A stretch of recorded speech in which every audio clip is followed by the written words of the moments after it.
जय मसीह की। मैं परमेश्वर का धन्यवाद करती हूँ आज के इस दिन के लिए। फिर से यीशुआ टीवी में आप लोगों का वेलकम करती हूँ और उन सभी लोगों के लिए जो लोग हमारे साथ निरंतर जुड़ते हैं उन लोगों का मैं धन्यवाद करती हूँ। आप लोग हमेशा हमारे साथ बने रहते हैं फेसबुक, यूट्यूब और इस चैनल के द्वारा। प्रभु आप लोगों को भी आशीष दे। मैं धन्यवाद करती हूँ परमेश्वर का।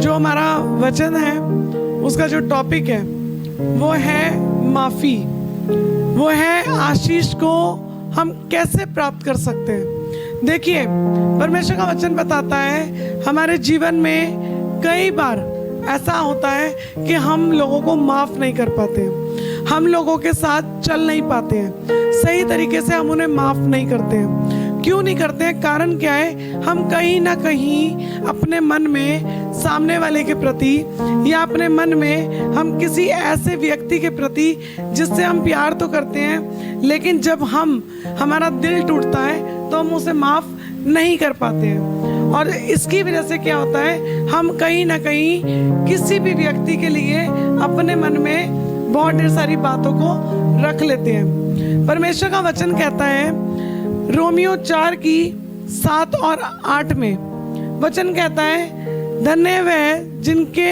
अधर्म क्षमा हुए और जिनके पाप ढांपे गए। धन्य है वह मनुष्य जिसे परमेश्वर पापी ना ठहराए। प्रभु यीशु ने हम लोगों को चुना, उन्होंने हमारे लिए अपनी जान को दिया। उनका वचन कहता है कि उन्होंने हमें धर्मी ठहराया बिना किसी कीमत के। हमने कोई कीमत नहीं अदा करी, हमने कोई कीमत नहीं चुकाई। हमारे लिए कीमत चुकाने वाले केवल यीशु मसीह हैं। उन्होंने हमारे लिए दाम चुकाया, उन्होंने हमारे लिए जान दी, उन्होंने हमारे लिए कोड़े खाए, उन्होंने मृत्यु को ऐसे सहा जैसा हम सोच भी नहीं सकते। आपको पता है हम पापी थे और वचन कहता है रोमियो की 4 की अगर आप 8 पढ़ेंगे तो वहां पे लिखा है हम पापी ही थे तो भी यीशु मसीह हमारे लिए मरा। हम पापी थे, ऐसा नहीं है कि हम धर्मी थे। हम आज वचनों को जानने के बाद, वचनों के ऊपर चलने के बाद हम अपने आप को धर्मी नहीं गिन सकते, लेकिन यीशु मसीह कहता है कि मैंने तुम्हें धर्मी ठहराया है, मैंने तुम्हें क्षमा किया है, मैंने तुम्हें माफ किया है। और मैं आपको बताना चाहती हूँ कि यीशु मसीह के वायदे पक्के और सरल है। अगर आप उसकी आशीष को पाना चाहते हैं, अगर आप चाहते हैं यीशु मसीह आपसे प्यार करे, यीशु मसीह आपको वो अपनी सारी चीज़ें दे दे जो वो देना चाहते हैं, तो उसके लिए आपको केवल एक काम करना पड़ेगा। आपको यीशु मसीह के पास आना पड़ेगा। आपको यीशु मसीह से कहना पड़ेगा कि प्रभु जी मैं धन्यवाद करता हूँ कि आपने मुझे क्षमा किया। मैं आपको सच बता रही हूँ, ऐसे बहुत लोग हैं जिन्हें क्षमा प्राप्त हुई है, बहुत हैं जिन्हें क्षमा मिल चुकी है, लेकिन उन्हें अपनी क्षमा का, अपने धर्मी ठहराए जाने का एहसास नहीं है। कारण क्या है कि वो परमेश्वर के वचन को लाइटली लेते हैं। मैं आपको बताना चाहती हूँ यीशु से मोहब्बत करनी पड़ती है। यीशु के प्रेम में आने के लिए उससे जैसा प्यार करना पड़ता है।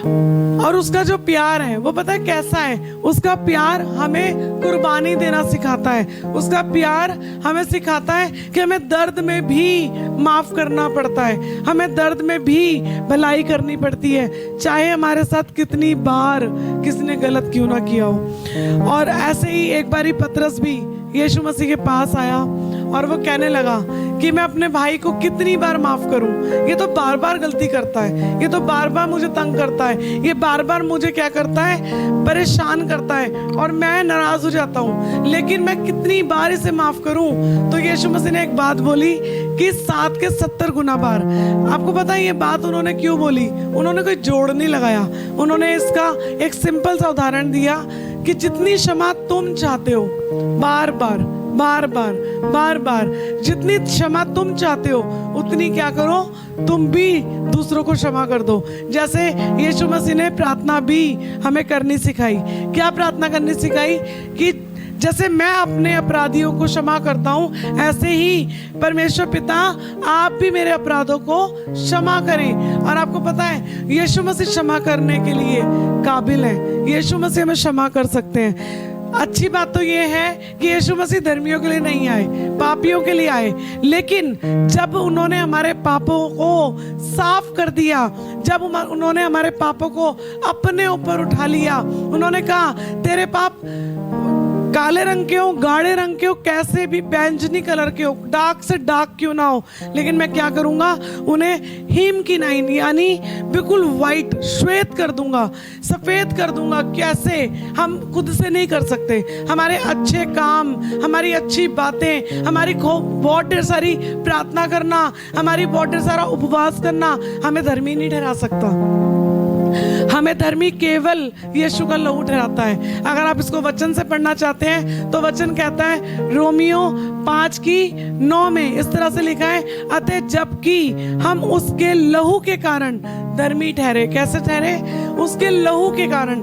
कर्म नहीं करे थे अच्छे, बहुत पाप में थे, बहुत गिरे हुए थे, बहुत गलतियां की थी, बहुत अपने दिमाग को बहुत चलाया था, बहुत ज्यादा अपने आप को बड़ा बना लिया था। हमें लगता था हमारे बिना दुनिया नहीं चलेगी, हमारे बिना घर नहीं चलेगा। लेकिन यीशु आए, यीशु ने कहा मैं तुम्हारे लिए क्या करूंगा, अपनी जान को दूंगा। मैं तुम्हें प्यार करना, मैं तुम्हें माफ करना सिखाऊंगा। मैं आपको पहले भी बता चुकी हूँ, जब मैं नई नई मसीह में आई थी तो मुझे तो पता ही नहीं था कि माफ़ी का शब्द क्या होता है। मुझे नहीं पता था लड़ाई झगड़ा करना आता था, गालियाँ देनी आती थी, गुस्सा करना आता था और एटीट्यूड में रहना आता था। क्यों? क्योंकि नहीं पता था कि यीशु मसीह ऐसा स्वभाव देने वाला परमेश्वर है। नहीं पता था कि जैसा वचन कहता है, क्या कहता है वचन? यीशु ने कहा मेरे पास आओ, मुझसे सीखो, मैं मन में नम्र और दीन हूँ। हमें अगर हमें नम्र बनना है, दीन बनना है, यीशु के जैसा बनना है तो हमें क्या करना पड़ेगा? हमें यीशु के पास आना पड़ेगा। लेकिन आपको पता है हम कई बारी नहीं, बहुत बार हमसे गलतियां होती हैं, हम उसके पास आने की जगह हम उससे दूर हो जाते हैं। क्यों? क्योंकि हमें शैतान क्या करता है? दोषी ठहराता है। लेकिन मैं आपको बताना चाहती हूँ हमें शैतान की बातों में नहीं आना, हमें यीशु के पास आना है। वो जो स्त्री व्यभिचार में पकड़ी गई थी, बहुत से पाप होते हैं इस दुनिया में, कभी कोई पाप होता है, कभी कोई। लेकिन मैं आपको बताना चाहती हूँ कि आज के टाइम में तो एक नॉर्मल सी बात हो गई है, पाप, व्यभिचार नॉर्मल सी बात हो गई है। लेकिन परमेश्वर बहुत से ऐसे पाप हैं जिनसे घृणा करता है। परमेश्वर चाहता है, क्या चाहता है? कि हम ऐसा पाप ना करें जो परमेश्वर की नजर में हमें आगे बढ़ने से, हमारे को आशीष पाने से वो क्या करे? रोक दे। और मैं आपको बताना चाहती हूँ कि अगर आप परमेश्वर के अकॉर्डिंग चलते हैं और आप परमेश्वर के कहे अनुसार काम करते हैं तो परमेश्वर का वचन कहता है वो आपको ब्लेस करेंगे। क्योंकि ब्लेसिंग्स परमेश्वर ने अपने बच्चों के लिए रखी है। ब्लेसिंग्स किसी और के लिए नहीं है, बाहर वालों के लिए नहीं है, ब्लेसिंग्स हमारे लिए है। लेकिन हमें ब्लेसिंग्स क्यों नहीं मिलती है? क्योंकि हम पश्चाताप नहीं करते हैं। देखिए बहुत से उदाहरण हैं, हम बाइबल देखते हैं, बहुत से उदाहरण हैं। जिस टाइम पर वो लेडी यीशु के पास आई और वो व्यभिचार से घिरी हुई थी, उसने पाप किया था, यीशु मसीह ने उसको क्या करा? क्षमा किया। बस एक बात उसको बोली, दोबारा से पाप ना करना। आपको पता है यीशु मसीह बार बार माफ करने के लिए तैयार है। लेकिन ये जो स्त्री थी, ये क्या कर रही थी? ये दिल से उसके पास आई थी, दिल से चाहती थी कि यीशु मुझे माफ कर दे।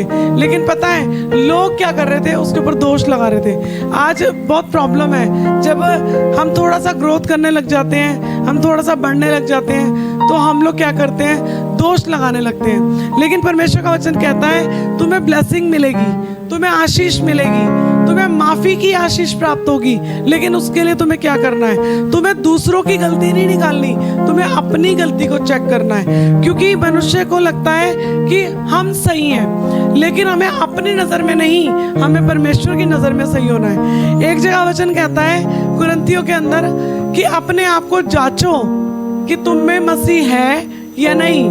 अपने आप को जांचो कि यीशु तुम में है कि नहीं। नहीं तो तुम निकम्मे ठहरे हो। हम किसे जांचते हैं? हम साथ वालों को जांचते हैं, औरों को जांचते हैं। मैं भी अपने हस्बैंड को या मेरे हस्बैंड मेरे को जांचते हैं। क्यों?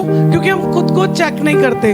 हमें आदत होती है, हम दूसरों के ऊपर ब्लेम करना चाहते हैं, हम खुद बचना चाहते हैं और दूसरों को सामने खड़ा करना चाहते हैं कि नहीं जी इसकी गलती है। लेकिन मैं आपको बताना चाहती हूँ, ये जो गलती, दोष लगाने का जो स्वभाव है, इस स्वभाव को केवल यीशु मसीह बदल सकते हैं। इसे कोई नहीं बदल सकते, क्योंकि यीशु ने क्या कहा?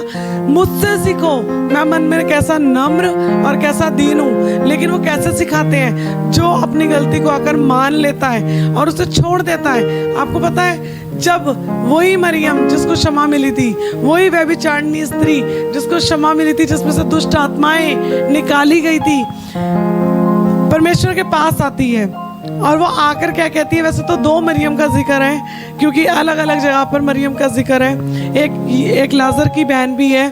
और जब वो आती है तो वो पता है क्या करती है? वो यीशु मसीह के पैरों को धो रही होती है। लेकिन वो तो पश्चाताप कर रही है, वो तो पैर धो रही है यीशु के और रोए जा रही है, आंसू बहाए जा रही है, रोए जा रही है, बोले जा रही है, यीशु मुझे क्षमा कर दे, यीशु मुझे क्षमा कर दे। अपनी कीमती चीज वो यीशु के पास लाती है। पता है क्यों? उसके पास कोई चीज कीमती नहीं थी, सिर्फ एक इत्र की बोतल थी। और आपको पता है, हमारे पास अगर कोई कीमती चीज है तो वो है हमारा दिल। और उसने क्या करा था?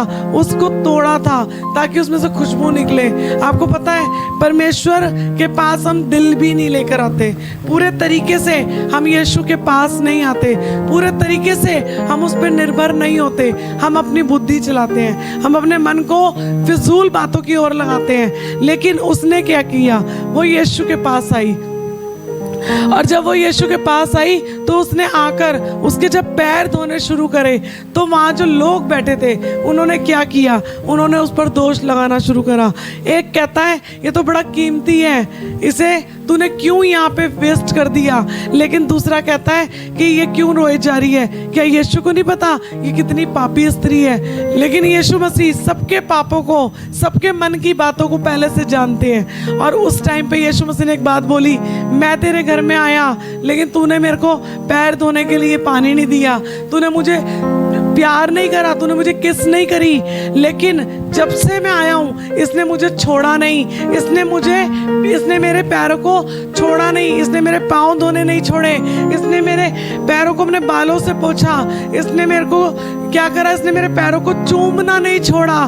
क्योंकि पता है वो पागल नहीं थी कि वो इतना सब कुछ कर रही थी। उसको शौक नहीं है दुनिया को दिखाने के लिए, क्योंकि दुनिया वाले जो खुद नहीं कर पाते वो दूसरों को भी नहीं समझ पाते। आपको पता है, ये करने का जो भाव है ये उन्हीं के पास है जिनको क्षमा मिली है, जो व्यभिचार से निकला है, जो अपनी गलती को रियलाइज करता है। जब वो सोचता है ना, नहीं मुझसे गलती हुई है परमेश्वर, मैंने गलती की है और मेरी गलती की सजा आपने भुगती है। क्योंकि वचन कहता है कि वो हमारे अपराधों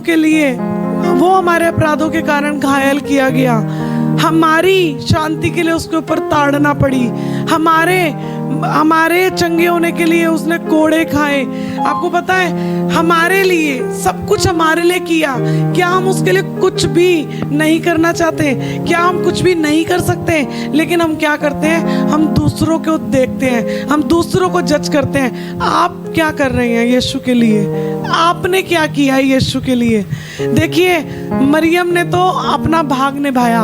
वो क्या कर रही थी? वो बैठी थी और यीशु के पैरों को धोए जा रही थी, पश्चाताप करे जा रही थी, रोए जा रही थी और इस बात को करे जा रही थी कि यीशु आप मुझे क्षमा कर दें। आपको पता है, यीशु तो उसे क्षमा कर चुके थे, यीशु मसीह ऑलरेडी उसको माफ कर चुके थे। लेकिन वो उस चीज का अंदर से वो पश्चाताप कर रही थी। वो बोल रही थी, प्रभु हाँ मैं पापी थी, आपने मुझसे प्यार किया, हाँ मैं पापी थी, आपने मुझे धर्मी ठहराया, ठहराया। हाँ, मैं गलत थी, दुनिया वाले मुझे दोष लगाते थे, दुनिया वाले मेरे लिए बातें बनाते थे, दुनिया वाले मुझसे मिलना नहीं चाहते थे, लेकिन आज जब मैं यीशु तेरे पास आई हूँ तो एक अलग पहचान तूने मेरी बना दी है। आपको पता है परमेश्वर अद्भुत करने की सामर्थ रखते हैं, और जैसे ही परमेश्वर ने उसको क्षमा किया उसकी एक पहचान बन गई। आपको पता है कुछ भी ऐसे ही नहीं लिखा वचन में। उसने जो दर्द से परमेश्वर के पैर धोए, उस दर्द को आपने कभी फील भी नहीं करा, आपने कभी सोचा भी नहीं कि वो दर्द कैसा दर्द है, वो दर्द कैसा होगा, कि कैसा उसको लगा होगा। यीशु ने उसको क्षमा किया, और आज बहुत लोग ऐसे हैं जिनको यीशु क्षमा कर चुके हैं, लेकिन उनको नहीं पता कि पश्चाताप कैसे करते हैं। मैं याद करती हूँ वो दिन जब मैं नई प्रभु यीशु मसीह में आई थी, और उसके बाद सडनली मेरे जीवन में एक मोड़ आया। मेरे बैप्टिज्म के बाद एक मोड़ आया, और इस बात को तो आप मेरी टेस्टिमनी में सुन सकते हैं, क्योंकि हमारा ये वचन नहीं है, और आप टेस्टिमनी में जान लेंगे कि क्या मेरे जीवन में मोड़ आया और क्या मेरे जीवन में बीता। लेकिन परमेश्वर ने मुझे नहीं छोड़ा, क्योंकि उसका वायदा है वो आपको नहीं छोड़ेगा, वो आपको नहीं त्यागेगा।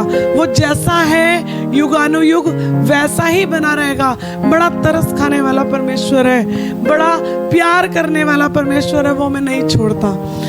और मैं आपको बताना चाहती हूँ कि यीशु मसीह जब क्षमा कर देते हैं तो दोबारा से हमें अधर्मी नहीं ठहराते। उन्होंने जो भी किया एक ही बार किया। वचन कहता है वह हमारे अपराधों के लिए पकड़वाया गया और हमारे धर्मी ठहराने के लिए जिलाया भी गया। एक बार, दोबारा नहीं आएगा यीशु मसीह कि अब ये फिर पाप कर रहे हैं, मैं फिर चलूं, फिर इनके लिए जान दूं। एक बार उसने हमारे लिए जान दी है, एक बार उसने हमें क्षमा किया है। और वचन कहता है कि अगर आप इसको पढ़ेंगे ना, रोमियो 5 का, तो इसमें आपको परमेश्वर के प्रेम के बारे में, उसकी भलाई के बारे में पता लगेगा। और वचन कहता है कि क्योंकि बैरी होने की दशा में उसके पुत्र की मृत्यु के द्वारा हमारा मेल परमेश्वर के साथ हो गया। हम बैरी थे, हमने गलतियां की थी, हमने इतने पाप किए थे, इतना हम लोग दुनिया में घूमते, कुछ नहीं पता था, कुछ भी नहीं पता था। लेकिन परमेश्वर ने क्या करा, उस बैरी की दशा में हमारी सुधि ली, हमारी दुहाइयों को सुना। आज भी मैं आपसे कहना चाहती हूँ, अगर आप टूटे हुए हैं, अगर आप परेशान हैं, तो अपने आप को चेक करें, क्योंकि यीशु तो हमारे लिए जान दे चुका। कहीं ना कहीं ऐसी बात है जो हम नहीं कर पाते हैं, क्योंकि यीशु ने कहा कि जो मैंने तुम्हें दिया है वो तुम भी फ्री में दे दो। अगर हमने यीशु मसीह से क्षमा फ्री में पाई है, फ्री में उसने हमें चंगा किया है, फ्री में उसने हमें माफ किया है, फ्री में उसने हमें सामर्थ के काम करके दिखाए हैं, तो हम भी उसकी कीमत ना लें, हम भी फ्री में माफ कर दें, फ्री में प्रार्थना करें, फ्री में लोगों के लिए हम प्रार्थना करके परमेश्वर के काम को करें। मैं आपको सच कह रही हूँ, कई लोग बहुत ज़्यादा मिसगाइड करते हैं, प्रार्थना के भी पैसे लेते हैं। हम लोग परमेश्वर के लोग हैं, पवित्र आत्मा को हम पैसों से नहीं खरीद सकते। क्यों? क्योंकि उसकी सामर्थ, प्रेम की सामर्थ जो है वो पैसों से नहीं मिलती है।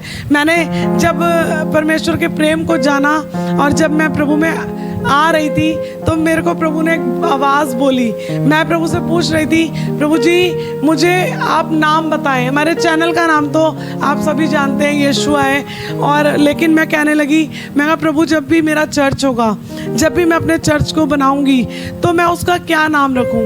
तो प्रभु ने मेरे मन में एक वर्ड डाला, और वो वर्ड था निस्वार्थ प्रेम, अनकंडीशनल लव। दुनिया के लोग गलत वर्ड लेते हैं, दुनिया के लोग इस बात का भी गलत मतलब निकालते हैं, लेकिन हमारा यीशु मसीह सच में अनकंडीशनल लव करता है, सच में कोई कीमत नहीं मांगता। कुछ नहीं किया मैंने, कुछ भी, कोई मैंने बहुत दान पुण्य, बहुत धर्म के काम या बहुत कुछ नहीं करा, कुछ पता ही नहीं था। परमेश्वर का वचन कहता है तुम्हारे भले काम मैले चिथड़ों के समान है, कुछ भी नहीं पता था। तब तो जितना ज़्यादा हम गंदा कर सकते थे, जितना ज़्यादा हम गलत कर सकते थे, लड़ सकते थे, झगड़ा कर सकते थे, वो करते थे। लेकिन जब यीशु में आ गए, तुरंत नहीं हुआ, धीरे धीरे धीरे धीरे करके जैसे जैसे मैं अपने अंदर यीशु मसीह को अपने आप को उसको देती गई, जैसे मैं उसको सौंपती गई, अपना मन मैंने उसको दिया, अपने विचार मैंने उसको सौंपे, अपनी बुद्धि मैंने उसको सौंपी कि प्रभु जी आप मुझे इस्तेमाल करें, आप मुझे चलाएं। आपको पता है धीरे धीरे धीरे धीरे करके यीशु मसीह मुझ में रहने लगे, और जब वो मुझ में रहने लगे तो फिर उनके जैसा नेचर, जैसा वो माफ करते हैं वैसा नेचर आ गया, जैसा वो प्यार करते हैं वैसा प्यार करने का नेचर आ गया। तुरंत नहीं हुआ, कई बारी ऐसी सिचुएशन आई जब मैं माफ नहीं कर पाती थी, बहुत चिढ़ती थी, बहुत गुस्सा होती थी, और कई बारी तो मैं इतना ज्यादा इरिटेट हो जाती थी कि मैं कहती थी प्रभु मुझसे नहीं होता, आप कैसे क्षमा करते हैं, आपने कैसे यहूदा इस्करियोती के पैर धो दिए। मैं आपको एक बात बताऊं, कई बारी हम उन लोगों के पैर तो धो लेते हैं जिनका हम बहुत आदर करते हैं, हम कई बारी ये सोच के भी धो लेते हैं कि ये परमेश्वर ने भेजा है, ये परमेश्वर का दूत है और इनके भी पैर धो लो। लेकिन मैं आपको सच बता रही हूँ, मैंने बहुत बार इस काम को किया है। क्यों किया है? क्रिश्चियन कहता है यदि तुम बड़ा होना चाहते हो तो तुम क्या करो, नम्र बनो, दीन बनो, छोटे बनो। आज लोगों के अंदर क्या है, होड़ लगी हुई है बड़े होने की, मेरा नाम ऊंचा हो जाए, मेरा नाम बड़ा हो जाए। आपको पता है यीशु मसीह स्वर्ग छोड़कर आए, नम्र हो गए, शून्य हो गए। हम क्या करते हैं, हम शून्य नहीं होते। और मैं उस बात को याद कर रही थी, मैं कहा प्रभु सच में आपने कैसे यहूदा इस्करियोती के पैर धोए। और एक दिन मैंने भी अपने एक ऐसे शत्रु के पैर धोए जिसको मैं उस टाइम पे प्यार नहीं करती थी, और मेरे लिए वो बहुत बहुत मुश्किल था।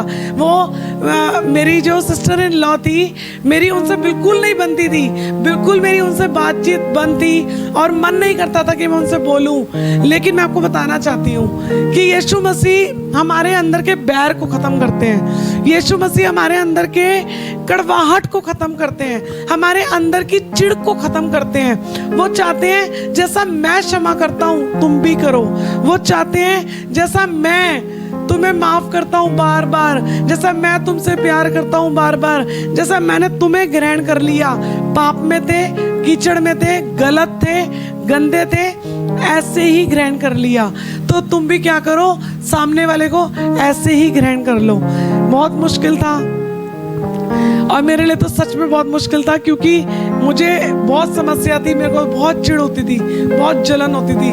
और जब आपको कोई बेमतलब सिखाने की कोशिश करता है या बेमतलब आपकी लाइफ में इंटरफेयर करता है तो आपको प्रॉब्लम होती है। लेकिन मैं आपको बताना चाहती हूँ, हमारे जीवन में कोई भी कभी भी ऐसे ही एंट्री नहीं मारता, वो परमेश्वर की योजना का हिस्सा होता है। परमेश्वर हमारे जीवन में किसी ना किसी को लेकर आता है, हमारे टेस्ट करता है, छोटे छोटे टेस्ट होते हैं। हम सोचते हैं हम यीशु में आ गए, अब हमारे सारे काम इजीली हो गए। जी हो गए, ये बात सच है कि उसने इजी कर दिया, हमारा जीवन इजी कर दिया। अब हमें इतने धक्के नहीं खाने पड़ते, अब हमें इतना ज्यादा दुनिया के अंदर हमें वो नहीं करना पड़ता, फेस नहीं करनी पड़ती सारी चीजें। लेकिन क्योंकि यीशु हमारे साथ है, अब हमारे लिए सब कुछ इजी हो गया है। लेकिन एक काम है जो बहुत मुश्किल है, वो क्या है, माफ करना। वो है आपको किसी से आपकी नाराजगी है और उससे आप पहले की बात करें। मैं इस बात को जब सोचती हूँ तो आज मेरे को एहसास होता है कि प्रभु यीशु यदि आप नहीं होते तो ये नेचर मेरे अंदर कभी नहीं आता, कभी नहीं आता। हम इस बाइबल को जैसे पुराने टाइम से पढ़ते आ रहे हैं, चर्च में जाते आ रहे हैं, वैसे ही जाते रहते हैं, लेकिन अगर आपको पवित्र आत्मा नहीं सिखाता तो हम कभी नहीं सीख पाते। और उन दिनों में मेरी बहुत ज़्यादा नाराज़गी रहती थी, छोटी छोटी बातों को लेकर हम बहुत सी बातों को बड़ा कर देते हैं, बहुत नाराज़गी रखते हैं दूसरों के लिए, या कई बार हम दूसरों के उकसाए में आके, यानी कोई हमें हमारे कानों को भर देता है, तब भी हम क्या करते हैं, एक दूसरे के प्रति हम चिढ़ को रखते हैं, कड़वाहट को रखते हैं। हम एक दूसरे की कंप्लेंट को जल्दी कान लगा के सुनते हैं कि नहीं जी इसकी बातों में बड़ा इंटरेस्ट आ रहा है, लेकिन हमें नहीं पता वो भी कई बार दुष्ट की चाल होती है कि हम क्या ना करें, हम माफ ना करें। लेकिन जब परमेश्वर का वचन मैं मांग रही थी और मैं परमेश्वर से कह रही थी प्रभु जी कि मैं कैसे क्षमा करूं, मैं कैसे क्षमा करूं, मेरे बस में नहीं है, मैं नहीं कर पाऊंगी क्षमा, तो प्रभु ने मुझे पता है क्या बोला, जैसा मैंने किया तुझे क्षमा ऐसे तू भी उन्हें क्षमा कर। और मैं ये बात सोच रही थी, तो मैंने एक दिन मैं ऐसे ही बैठी थी सोफे पे हमारे घर में, तो वो आई और वो भी बैठी, और सडनली उनका एक्सीडेंट हुआ था कुछ टाइम पहले, और जब वो बैठी थी तो सडनली मेरी नज़र को परमेश्वर ने उनके पाँव की तरफ लगाया। देखिए, परमेश्वर का काम अद्भुत होता है और वो अलग तरीके से बात करता है। वो मुझसे जिस तरह बात करता है, हो सकता है आपसे ना करते हो, लेकिन उन्होंने जो मुझे बोला वो मैं आपको सिखा रही हूँ। उन्होंने मेरे नज़र को वहाँ लगाया और मैंने देखा, और उनका राइट हैंड जो था वो ब्रेक हुआ था, टूटा हुआ था, और मेरे को परमेश्वर उनका पैर दिखा रहे। वो कह रहे, बड़े पैर धोए हैं तूने अपने पास्टर के, बड़े पैर धोए हैं तूने अपने कलीसिया के लोगों के, जिसको भी मैं कहता था तू धोती थी। क्यों? क्योंकि तुझे क्या करना था, तुझे बड़ा बनना था, है ना। और परमेश्वर मेरे को कह रहे थे कि अब तेरी बारी है कि तू क्षमा करे। और मैं कह रही, प्रभु जी क्या करना है मुझे आप बताएं। प्रभु ने कहा कि तुझे इसके पैर धोने। और आपको पता है, बहुत टाइम पहले ही मुझे प्रभु ने मेरे को दीदी ने बोला कि प्रिया मेरा पेडिक्योर कर दो, क्योंकि मैं नेचुरल सी बात है, मैंने पार्लर लाइन में जॉब की है, बहुत टाइम तक मैंने हेयर ड्रेसिंग की जॉब की है, तो वो चीज़ मैंने सीखी हुई थी। लेकिन जब हम लोग हेयर कटर हो जाते हैं ना, जब हम लोग कटिंग करने लगते हैं, तो वो छोटी सी हमारे लिए वो जो लाइन होती है ना पेडिक्योरिस्ट की, वो बहुत छोटे लेवल की हो जाती है, क्योंकि हेयर कटर जो होता है वो पेडिक्योर जल्दी से नहीं करता। और मैं इस बात को आपके सामने इसलिए रख रही हूँ कि आप सीखें। हम ऐसे ही नहीं ऊंचे हो जाते हैं, ऐसे ही नहीं हम बड़े बन जाते हैं। अगर हम चाहते हैं यीशु के जैसा बनना, तो हमें झुकना पड़ता है। और जिस टाइम पर मैं पेडिक्योर नहीं करती थी, तो परमेश्वर ने मेरे मन में डाला कि तुझे क्या करना है, पेडिक्योर करना है। किसका? अपने पास्टर का। और मैं इस बात को लेकर बड़ी शॉक्ड हुई। मैंने कहा, प्रभु जिस काम से हम भाग रहे थे कि ये छोटा काम है, ये तो बड़ा छोटा सा काम है, पैर नहीं धोने, अब पैर नहीं धोने। और आपको पता है, मैं वैसे वाले पैर भी नहीं धोती कि बस पानी लिया और ऐसे वॉश करा पानी से और टॉवल से पोंछ दिया, क्योंकि आदत रही है अच्छे से उसको क्लीन करने की, अच्छे से करने की।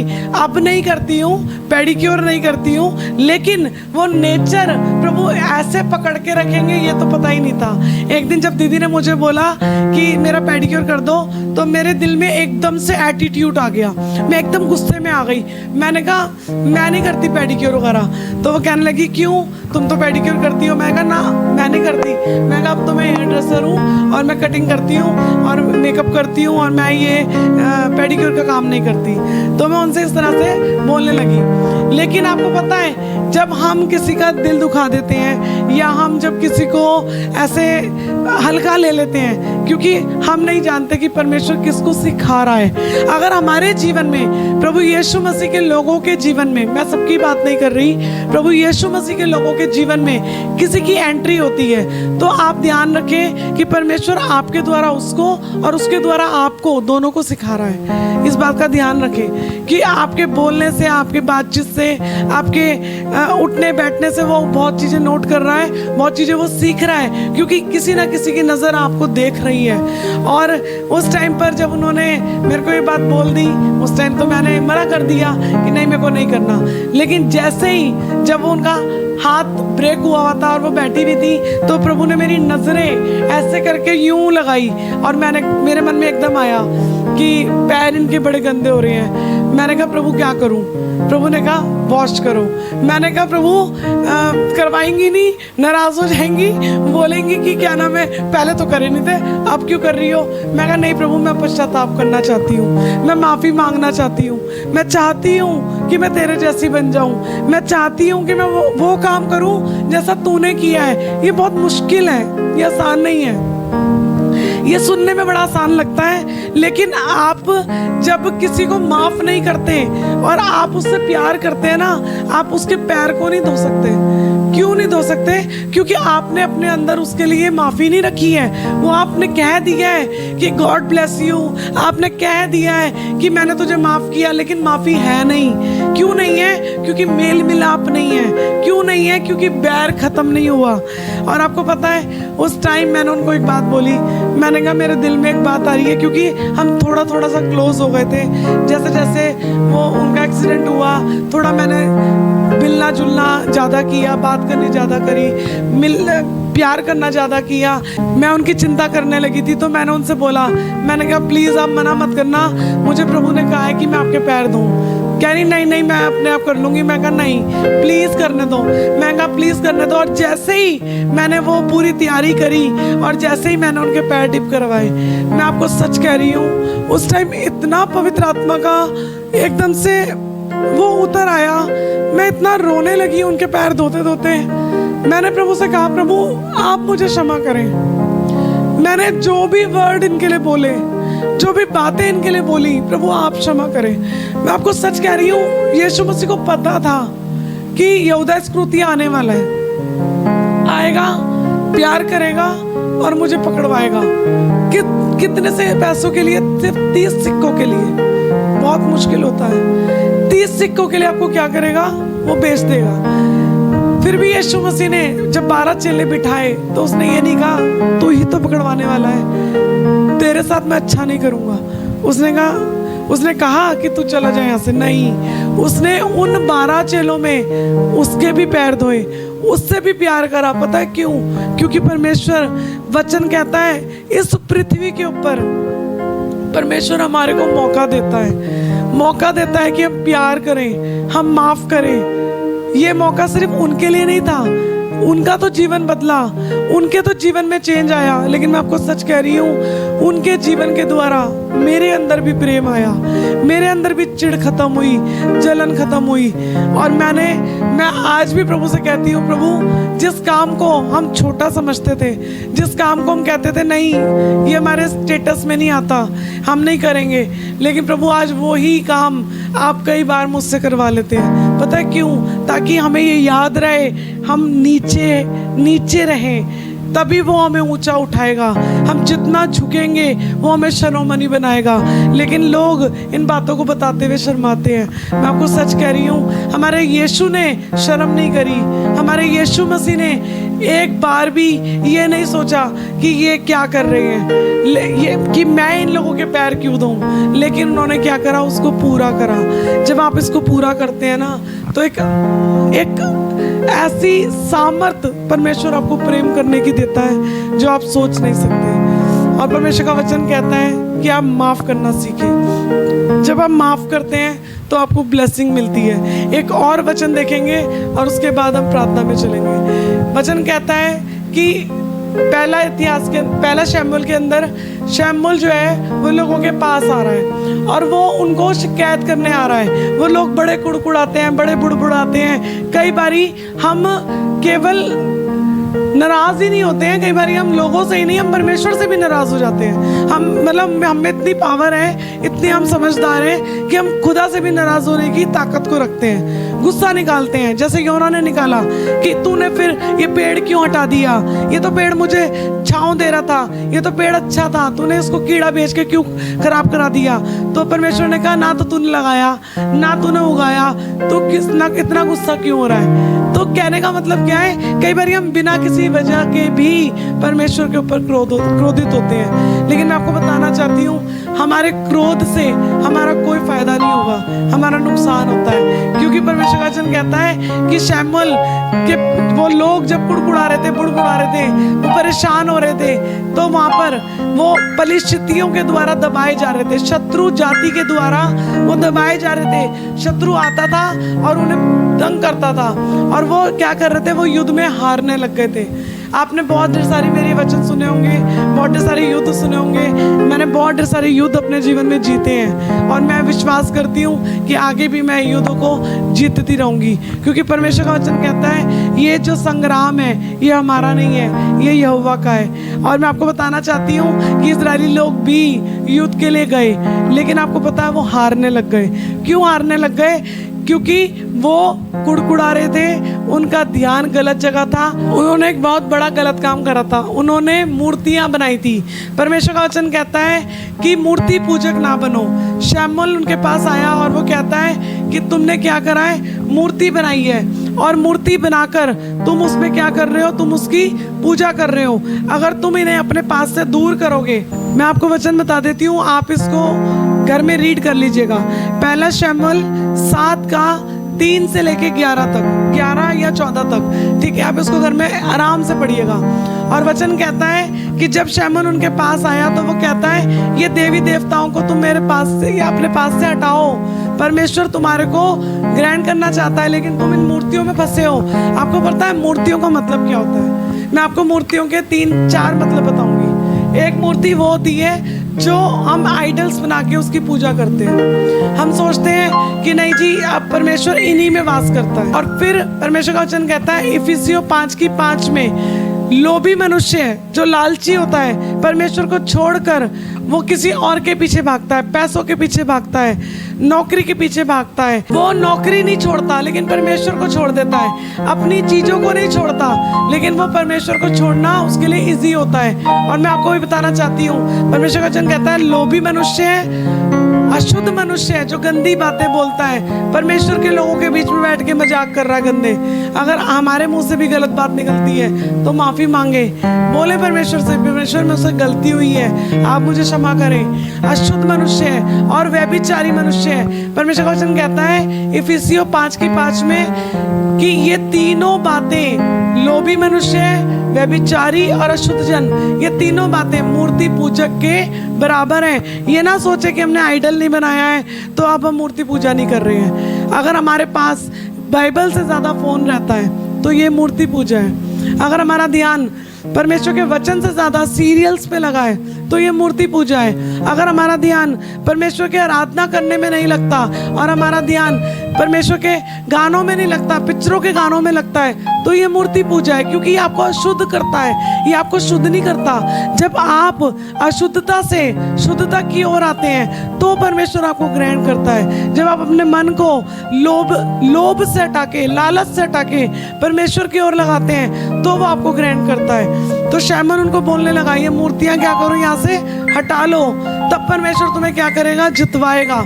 लेकिन वो क्या कहते हैं, वो कहते हैं ठीक है हम हटाएंगे। परमेश्वर ने उसको एक बात बोली कि शैमूएल ने उनको एक बात बोली कि तुम एक काम करो, इसको हटाओ और एक दूध पीता हुआ मेमना लेकर आओ, दूध पिया हुआ मेमना लेकर आओ कि उसे हम बलिदान करेंगे और वो तुम्हारे लिए प्रायश्चित ठहरेगा। वो पुराने नियम की बात है, वहाँ पर भी मेमने का परमेश्वर इस्तेमाल कर रहे हैं। और कैसा मेमना, जो दूध पीता हुआ मेमना हो। परमेश्वर ने कहा कि इसको मेरे लिए क्या करो, बलि करो। शैमूएल के द्वारा मैसेज आ रहा है, आज मेरे द्वारा आपको मैसेज आ रहा है। यीशु मसीह हमारे लिए प्रायश्चित है, यीशु मसीह हमारे माफ़ी के लिए, हमारे पापों के लिए वो प्रायश्चित है। उसने हमें क्षमा कर दिया है। और मैं आपको सच बता रही हूँ, परमेश्वर का वचन कहता है कि जैसे ही शैमूएल ने ये बात उनको बोली, उन्होंने काम करेंगे। और जैसे ही उन्होंने सारा अरेंजमेंट करा और उन्होंने ऐसा किया तो परमेश्वर का वचन कहता है कि वो फलिश्तियों से दबे नहीं, डरे नहीं। क्या हुआ, जैसे ही वो ये अरेंजमेंट कर रहे थे, जैसे ही वो बलिदान करने जा रहे थे, वैसे ही फलिश्ती इकट्ठे हो गए, आ गए, दूसरी जाति के लोग आ गए लड़ने के लिए, आ गए ताकि आपको डिस्ट्रैक्ट कर दें, आपको गुमराह कर दें, आपके जीवन में वो उथल पुथल मचा दें। लेकिन मैं आपको बताऊं, जैसे ही वो आए तो परमेश्वर ने क्या करा, अभी परमेश्वर उनके फेवर में नहीं था क्योंकि उन्होंने मूर्तियां बनाई थी, उन्होंने बुद्धि चलाई थी। आप बहुत अच्छे से जानते हैं, जिस टाइम पर मूसा पहाड़ पे गया था, 40 दिन 40 रात जब मूसा पहाड़ पे परमेश्वर से बात कर रहा था, किसके लिए, लोगों के लिए, लेकिन वो वहाँ बात कर रहा है, वो अपना पूरा टाइम दे रहा है, वो परमेश्वर के साथ बैठा है, किसके लिए, हम सब के लिए बैठा था, इजराइलियों के लिए बैठा था। लेकिन लोगों ने क्या करा, वो जैसे ऊपर गया, थोड़ा सा टाइम लगा, अब्राहम किसी और के पास चला गया, थोड़ा सा टाइम लगा, क्या किया, इजराइलियों ने बछड़ा बना लिया, थोड़ा सा टाइम लगा, योना भाग गया। क्या करते हैं, हम अपनी बुद्धि चलाते हैं, हम झट से अपने प्लानिंग शुरू कर देते हैं। परमेश्वर तो कुछ कर नहीं रहा, अब हम अपने तरीके से करेंगे, लेकिन वही हमारी गलती होती है। जैसे ही परमेश्वर का फेवर उनको मिला, जैसे ही उन्होंने वो मूर्तियां हटाई, माफिया मांगी, जैसे ही उन्होंने गलत चीजों को अपने पास से दूर किया, उन्होंने कहा अब हम लालच नहीं करेंगे, अब हम कुड़कुड़ाएंगे नहीं, अब हम दोष नहीं लगाएंगे, जैसे ही उन्होंने ये सब कुछ किया, आपको पता है परमेश्वर का वचन कहता है कि जब पलिश्ती उनके पास आए, परमेश्वर ने एक बादल को उनके ऊपर ठहराया और वो बादल इतनी तेज की गरजा कि सारे के सारे पलिश्ती घबरा गए। क्या हो गए? घबरा गए। बादल को परमेश्वर आज्ञा देता है, जहाँ कहीं चाहता है, वचन कहता है अय्यूब की पुस्तक में, परमेश्वर बिजली को अपने हाथ में रखता है, जहाँ कहीं चाहता है वहाँ गिराता है। परमेश्वर कहता है वो बादलों को ऐसे करके सेट करता है। हम करते हैं ना, बेडशीट को सेट करते हैं, हम बेडशीट सेट करते हैं, अपने कमरे को सेट करते हैं, अपनी चीज़ों को, वो बादलों को सेट करते हैं, ऐसे ऐसे फैलाते हैं। हाँ, वो परमेश्वर है, पता है आपको। और वहाँ पे वचन कहता है कि जब ऐसे करके वो डर गए, तभी परमेश्वर ने सारे दुश्मनों को वहाँ से भगा दिया। लेकिन वहाँ बात खत्म नहीं हुई, परमेश्वर ने उनको लड़ने की सामर्थ्य भी दी, क्योंकि उन्होंने क्या करा? मूर्तियों को अपने पास से दूर किया, मन को परमेश्वर के सामने पवित्र किया, प्रायश्चित का मेमना चढ़ाया, और जैसे ही आप यीशु के पास आते हैं, वो सारे शत्रुओं से आपको जितवा देगा। वो सारे के सारे इजरायली पलिश्तियों को आखिरी तक मारते हुए गए, क्योंकि उन्होंने उनको खत्म करना था। और वहाँ पर क्या हुआ? वहाँ पर वो लोग जीत गए। आप भी जीत सकते हैं अपने जीवन में, शत्रु के ऊपर जयवंत प्राप्त कर सकते हैं, केवल माफ करके, केवल माफ करके, केवल प्यार करके आप जीत सकते हैं। आप आशीष पा सकते हैं कि जो माफी फ्री में आपको मिली है, आप भी फ्री में उसको दे सकते हैं। क्या करा था उन लोगों ने? अपने आप को शुद्ध किया था। क्या किया था? मूर्तियों को हटा दिया था, और परमेश्वर ने उनको क्या करा? अपना फेवर दिया। वो हमारे साथ है, वो हमारे साथ साथ चलता है, लेकिन वो पवित्रता ही चाहता है, वो अशुद्धता नहीं चाहता। बेशक उसका वचन कहता है कि अब तुम्हें दंड नहीं मिलेगा, लेकिन दंड केवल उन्हीं को नहीं मिलेगा जो उसकी आत्मा के अनुसार चलते हैं। तो परमेश्वर के इस वचन को आप फॉलो करें, अपने दुश्मनों के पास जाएं, अपने उन लोगों के पास जाएं जिनसे आपकी नहीं बनती, बात करें, माफ़ी मांगे, माफ़ कर दे, फिर एक गैप बना ले। गैप से मतलब ये नहीं है दिल में कड़वाहट रखे, नहीं, माफ़ कर दे, कड़वाहट ना रखे, क्योंकि जब हम कड़वाहट रखते हैं तो शैतान को मौका मिलता है, वो हमारे अंदर इन वचनों को बोने नहीं देता। लेकिन जब हम माफ़ कर देते हैं या माफ़ी मांग लेते हैं, तो जैसे ही आप ऐसा करते हैं ना, आपको एक अलग सा रिलीफ, एक अलग सा आनंद महसूस होगा कि मेरे यीशु की बात मैंने मान ली और मेरे यीशु ने मुझे चंगा कर दिया, मेरे यीशु ने मुझे शत्रुओं से छुड़ा लिया। मैं आपको सच कह रही हूँ, परमेश्वर अद्भुत करने की सामर्थ्य रखता है। वो हमारा परमेश्वर है, जैसा उसने प्यार किया वैसा आप भी करें। मैं परमेश्वर का धन्यवाद करती हूँ। परमेश्वर आज के वचन के द्वारा आप लोगों को बहुत आशीष दे। आप भी माफ़ करने वाले, प्यार करने वाले, उसके स्वभाव के जैसे हो जाएं। मैं आपको ब्लेस करती हूँ। यीशु मसीह के नाम में मांगते हैं, सुने कबूल करें। आमीन।